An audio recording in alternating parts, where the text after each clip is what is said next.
Hello everybody and welcome back to the University of Queensland's presentation of the Queensland High School Championship League of Legends series. I am Maximilian Thor von Neumann, you know me as Formal, and right now, before our match between the Chisholm Chiefs and Kelvin Grove #2, I'm joined by two very special players who have agreed to sort of have an interview, explain about themselves, explain what they do. We have Malfunction from the Chiefs themselves, as well as Farmer from UQU Esports, the up-and-coming Challenger Series team. Welcome you both. Thank you very much. Would you like to take away with some questions? Because I believe you have some things prepared. Yeah, I got some questions for Farmer here. You do honours in psychological science. Was it your main priority when coming to UQ, or was League of Legends always the idea? No, League of Legends is always my priority. Yeah. There's no contest. I have to maintain my grades and stuff, but to have a backup. But no, League of Legends always comes first. I mean, continuing on from that though, just because League of Legends is a priority, do you still find comfort in knowing that, I'm still getting studies in, I'm still pursuing a degree, and if things don't work out, it's smart to have this backup? Yeah, for sure. I mean, for me personally, I think that studying actually helps my league play because it gives me a break. It forces me to take a break, so I don't burn out as much, which is really good, I think. And having a backup is really nice too, yeah, for sure. Yeah, and then I guess continuing on that for yourself, because obviously when you're in high school should come first, unfortunately for everyone. You do need to study, not unfortunately actually, it's where the future most likely lay, but at the same time, you can still have those aspirations to pursue an esports career. So have you found your high school studies have also helped you in terms of League of Legends, in the team play?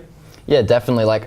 Every time we come back to the League of Legends room, we always, talk about our assignments and stuff. Then we really have that break, and even at lunchtimes, things that we discuss and things like that. There's always that school aspect, so it's always good to have a break from the constant. Plus, it's sort of like your pre-made study group as well. For both of you, can study with your team and learn together, and hopefully all successfully pass together as well come exam time.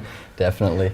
So continuing on, I have to ask you both, actually I'm going to turn this for both of you, do you ever play off roles in sort of competitive situations? For yourself, Farmer, I've heard in the past you have had to go mid lane at times, and Malfunction, you're a mid laner. Have you ever found yourself in that AD carry position? No, I've never found myself in AD carry position in my professional, I guess you could call it, play. But I do play a little bit of top and a little bit of probably support, but my main role is definitely mid lane, so yeah. Yeah, I played mid lane in the promotion tournament, but I haven't played other roles in any other competitive situation. In solo queue, I do like to branch out to make sure I have a good grasp of the game for all roles. I think it's really important for a competitive player to understand what the other roles do and how they interact, or else you're just gonna not be able to. You're not even gonna be able to play your own role as well if you don't understand how it interacts with your teammates. So I think it's important to have a good understanding, of the other roles. So unfortunately, as I'm sure people may have noticed, Mitch isn't here today. We are in a little bit of a need of a color commentator, although one should be coming, so fret not. That said, worst case scenario, can I rely on you then to explain to me the intricacies of top lane matchups and the likes? Yeah, I mean, probably. I could help a little bit with that.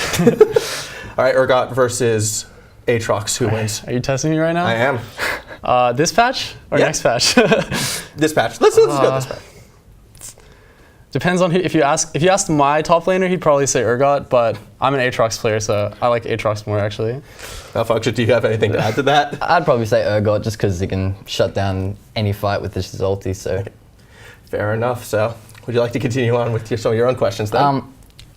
From me being at a school perspective, we always talk about friendships and stuff. Is your team very close friendship-wise, and do you guys always go out and do things together?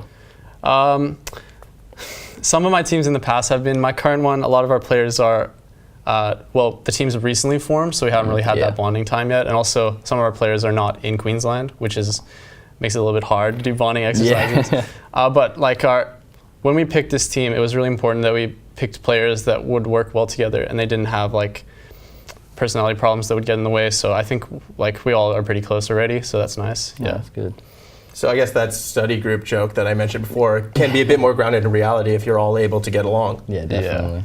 I mean, I have to ask the same question almost to yourself with your team in the high school environment. I know that can be a bit different than university. Do you still find that same sort of sense of bondness that Farmer was talking about? Yeah, definitely, and especially in the school confinement where it's very easy to do that because we have lunchtimes, and even in some of us are in the same grade, same classes, so we can always like talk and be friends, I guess. We're both inside and outside the game. As long as no one's feeding, everything's all good. Yeah. I'm assuming that goes for both of you? Yeah, pretty much. Actually, all right, so next one I have to ask is just, how do you manage, because I bring up the feeding, how are you guys managing when your team starts to do poorly? Do you have sort of, I guess, checks and balances in place to make sure people don't tilt off the side of the map? Yeah. I'll go first. Yeah, so every team I've been on has always had problems with playing from behind, and so it's always important to find ways that help your team to get back into it mentally. For me personally, like when I'm winning and my team is doing poorly, for example, it's all about me knowing how I can carry the game and telling my teammates exactly what they need to do for me, and that reassures them, makes them feel like they have like a way back in, and that's usually how we come back.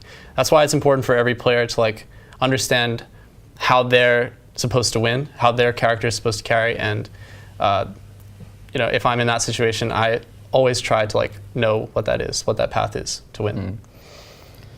Yeah, definitely. Like whenever someone comes down, like they get a few kills on the opposite laner, we always say build to scale, like play into the late game, because that's the best thing you can do, honestly, in my opinion, is just keep that position and not get any more on the opposite. I guess following up from that as well, I've always sort of preached that like communication, it becomes even more critical when you're behind. Is that sort of a sentiment you each can agree with? Yeah, for sure.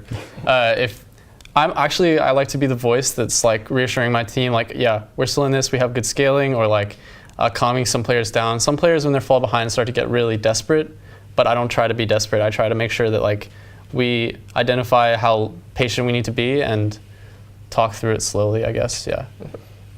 Now, Malfunction, I believe you have one last question for us all. Please take us away. Yeah, this one's coming from the Chiefs ADC. He really wants to know, what's the best way to approach a team fight when playing ADC? This is tough. It actually depends a lot on the champion you're playing, but I think right now the meta is like big team fight AD carries, generally like Vayne and Kai'Sa and stuff. And for those, I like to play reserve for the first couple seconds of a fight. I wait until I see a good opportunity. I try not to die as well. Maybe draw pressure towards me, like bait out some things, and then the second they overextend on me or they try to like commit too much, I immediately capitalize and look for their weakness in the team fight, like an out of position player or like just backliner that I can hit for free. And I think that's generally good. Of course, if you're playing different AD carries, like utility AD carries, it's all about looking to start the fight as opposed to looking to finish it. So it really depends on the champion, but I think right now it's just all about waiting for the right moment and then going, pretty much. So you would not be comparing yourself to Wild Turtle then at the moment. You're much more of a reckless type AD carry. No, I'm not, yeah. I don't think so. Yeah. All right, well, I'd like to thank both Malfunction and Farmer for joining me here today. It's been a pleasure to talk to you both. Good luck on your match as well. That's going to be starting very soon. So everyone at home, please stick with us. Chisholm Chiefs taking on Kelvin Grove 2 very shortly.